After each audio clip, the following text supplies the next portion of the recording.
Summary of the Girl with 7 Names by Hyeonseo Lee. In the year 1977, Hyeonseo's mother is getting on a train in Hyesun, North Korea, to go see her brother in Pyongyang. This is where the narrative of Hyeonseo begins. She meets Hyeonseo's future father on the train, and they quickly fall in love. Grandmother won't let mother marry him, which is sad. Mother's songbun is better than father's, and grandmother worries that father's won't be as popular. She sets up a marriage between mother and a guy from Pyongyang, and Hyeonseo is born in 1980 as Kim Ji-hae. Mother leaves the man from Pyongyang and gets a divorce from him soon after Hyeonseo is born. She goes to see her dad at the military base in Pyongyang. He offers marriage right away and takes Hyeonseo as his own. Grandmother doesn't think it's a good idea, but she lets mother marry him and changes Hyeonseo's name to Park Min-young. But Hyeonseo's grandfather and grandmother never really accepted her as their grandchild. Hyeonseo and her family moved to Hyesun over time, and Hyeonseo's mother has a son named Min-ho. Hyeonseo was told that North Korea is the best place in the world when she was growing up, and she believes it. Because of mother's high songbun, they have a good life. Between father's job in the military and mother's side job selling illegal goods sent from China over the Yalu River, they can even afford meat and a TV.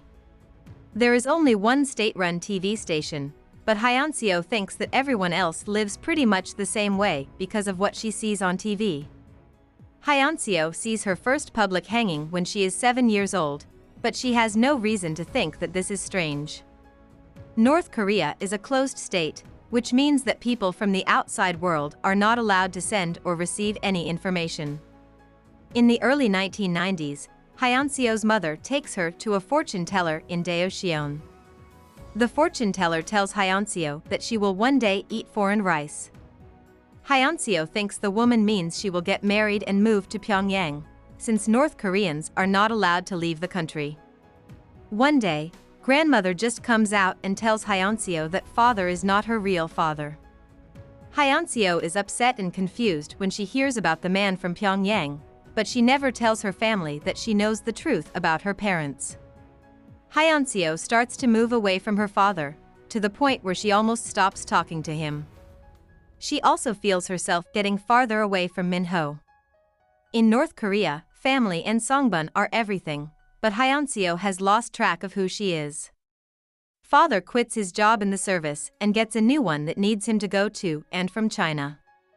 His work trips get longer and more frequent, and one day he is stopped while trying to cross the Friendship Bridge from China back into North Korea. He is kept in jail for weeks before he is finally let go, and when he is very thin and has been beaten. Father starts to feel sad and ends up in the hospital, where he takes too much Valium and kills himself. Hyeonseo is sad because she only found out too late that he was her real father and deserved her love and respect. In the middle of the 1990s, there is a widespread famine in North Korea, and millions of people die from hunger. Hyeonseo and her family never go hungry, but Hyeonseo starts to think for the first time that North Korea isn't the best place in the world. From her home in Hyesun, Hyeonseo can see Changbai, China, across the Yalu River. She starts to think about crossing the river. Hyeonseo knows it is very wrong to do this, but she is very curious and wants to see how other people live. Hyeonseo crosses the river into Changbai in December 1997, just a few months before she turns 18. She is going to Shenyang to meet her father's family, who left Korea during the Korean War. Hyeonseo goes to Uncle Young-gil and Aunt Sang-hee's house. Uncle Young-gil and Aunt Sang-hee welcome her with open arms. They ask her to stay with them, and Uncle Young-gil doesn't spend any time telling Hyeonseo some truths, like that Kim Jong-il isn't even a communist and that North Korea attacked South Korea without being asked to. Even though Hyeonseo thinks he's crazy, she acts like she's interested anyway. She stays in Shenyang for a few weeks, long after she turns 18. Just as she is getting ready to go home, her mother calls. The Boabu knows that Hyeonseo has gone to China and that she can never come back.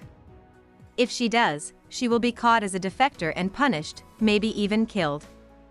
Hyeonseo stays in Shenyang, and soon Aunt Sang-hee presents her to Gwen-soo, the son of Aunt Sang-hee's close friend Mrs. Jang. Hyeonseo starts going out with Gwen-soo, and even though she doesn't like him, she agrees to marry him. Mrs. Jang gets Hyeonseo a new ID card that says she is a Chinese-Korean woman called Jang Soon-hyang. Since Hyeonseo is from North Korea, she is an illegal immigrant, so Mrs. Jang needs to do this. Hyeonseo feels stuck as the wedding plans pick up speed. She doesn't want to marry Gwen-soo, and she doesn't like him, so she leaves. In Zita, a Shenyang area with a lot of Korean people, Hyeonseo gets a job as a waitress and slowly starts to blend in, hiding the fact that she is from North Korea. In 2001, the police pick up Hyeonseo and question him because they think he is a North Korean spy. She is given both written and spoken Chinese tests, which she passes. The cops apologized and let her go, but Hyeonseo knows China is never safe, so she starts to think about going to South Korea, if she can find a way to get there. For years later, Hyeonseo hires a broker to find Minho and Mother back in North Korea. She meets Minho briefly in Changbai, but the broker takes all her money and leaves her with nothing. She has to borrow money from Uncle Young-gil to make up the gap. She makes the choice to leave Shenyang and go to Shanghai. Hyeonseo is 22 years old in January 2002. Hyeonseo changes her name again, this time to Chai In-hee, when she moves to Shanghai. Hyeonseo knows she needs an official ID if she wants to stop working as a waitress and get a better job. She finally finds a woman in Harbin, a city over 1,000 miles away, who can help her get one. The woman sells Hyeonseo the ID card of a real Chinese-Korean woman with a mental illness, whose parents sold the card to make extra money. Her new name is Park Sun-ja. Hyeonseo gets a good job as a translator at a cosmetics company and even meets another North Korean defector called Ok-hee. Hyeonseo moves to Shanghai and starts a new life there. She soon meets Kim, a businessman from South Korea, and falls in love with him. Kim doesn't know at first that Hyeonseo is a North Korean, but she tells him after she chooses to ask the South Korean government for political refuge. Hyeonseo is Korean, and even if she has to live in South Korea, she wants to go back to her country. Hyeonseo takes a direct trip to South Korea and lands in Seoul. She says she is from North Korea and is looking for asylum. The year is 2008. The South Korean National Intelligence Service talks to Hyeonseo and checks him out. They find out that he is a North Korean. After a few months, she gets her passport and a place to live in Seoul. She can now start her new life. She gives herself the name Hyeonseo Lee during this time. Hyeon means sunshine in Korean, and Seo means good luck. Hyeonseo chose her name so that she could live a life full of light and warmth. Mother finally agrees to leave North Korea in 2009, but Minho won't go with her. Hyeonseo chooses to go back to Changbai and lead her mother the 2,000 miles across China to Vietnam, where a fixer will help them get back to South Korea. Minho brings Mother across the Yalu River to Changbai, but he is seen and accused of human trafficking. Now that Minho can't go back to North Korea, the three of them travel through China. When they get to the border, the dealer tells them that Vietnam isn't safe, so they must leave through Laos. Laos is a terrible nightmare, and both Mother and Minho are taken by the local police for being illegal aliens. Hyeonseo spends all her money and time trying to get them out of police custody. Just when she thinks it's useless, a kind Australian man named Dick Stalt pays for their freedom and Hyeonseo's plane ticket back to South Korea. The Laotian government says that Hyeonseo is a dealer, so he must leave the country or he will be arrested. Back in Seoul, Hyeonseo finds out that Mother and Minho were never given to the South Korean government and are being held at Phon Thong prison in Vientiane, Laos. They are released to the South Korean mission a few months later, and they get to Seoul in August 2010, almost a year after their trip started in Changbai.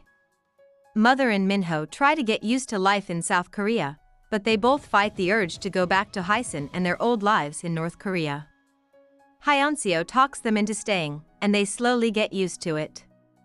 After Hyeonseo meets Brian, a guy from the middle of the United States, and falls in love with him, Mother agrees to go with him to Chicago. Hyeonseo starts to fight for the human rights of North Koreans who are still there. She is even chosen to give a TED Talk and speaks on the floor of the United Nations in New York City. She doesn't know how long the Kim government will keep the people of North Korea suffering in the dark, but she knows that dictatorships aren't as strong as they say they are.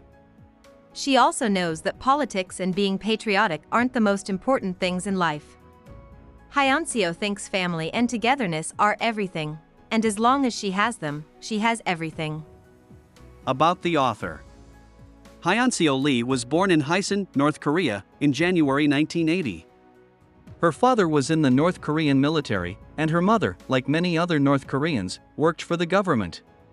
Lee's family was not poor, and her mother had a profitable side business bringing illegal foreign goods from Changbai, China, across the Yalu River.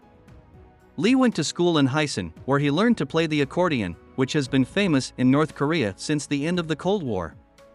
Lee's father left the military when she was young and got a regular job that required him to go to China often. On his way back to North Korea, he was stopped and sent to a jail camp, where he stayed until he was finally freed a few weeks later. Lee's father was depressed and went to the hospital, where he later killed himself by taking too much Valium. Even though there was a widespread famine in North Korea in the 1990s, Lee's family was still able to do well. However, Lee had to watch as her country slowly went hungry around her. In 1997, a few months before she turned 18, Lee crossed the Yalu River into China and met up with her father's cousin, who had left North Korea during the Korean War. Lee lived in China under different names for more than 10 years before she finally got political shelter in South Korea. Soon after that, Lee made plans for her mother and brother to come live with her in South Korea. It took them almost a year to get there from Phanthong prison in Vientiane, Laos, though. Lee later became a fighter for the human rights of people still living in North Korea.